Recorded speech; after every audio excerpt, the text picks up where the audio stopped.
భారత్ పాక్ సరిహద్దుల్లో ఉద్రిక్తత కొనసాగుతూనే ఉంది. పాకిస్తాన్ తన తీరును మార్చుకోవడం లేదు. సరిహద్దుల్లో నియంత్రణ రేఖ వెంబడి ఏకపక్షంగా కాల్పులకు తెగబడుతూనే ఉంది. వరుసగా 7వ రోజు పాక్ రేంజర్లు కవ్వింపు చర్యలకు పాల్పడ్డారు.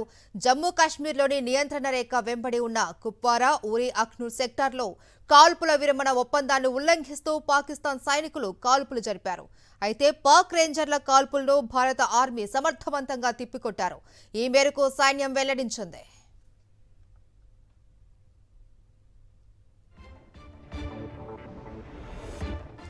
మరోవైపు పహల్గామ్ ఉగ్రదాడి తర్వాత పాక్పై భారత్ దౌత్యపరమైన చర్యలు తీసుకుంటుంది. పాకిస్తాన్ను భారత్ అష్టదిగ్బంధనం చేస్తోంది.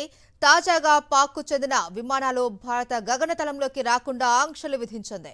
ఇప్పటికే పాక్ తన గగనతలాన్ని మూసివేసి భారత విమానాలకు ప్రవేశం లేకుండా అడ్డుకుంది. దీనికి ప్రతీకారంగా భారత్ కూడా పాకిస్తాన్కు చెందిన విమానాలతో పాటు మిలిటరీ విమానాలకు తన గగనతలంలో ప్రవేశాన్ని నిషేధిస్తూ ఉన్నట్లు ప్రకటించింది.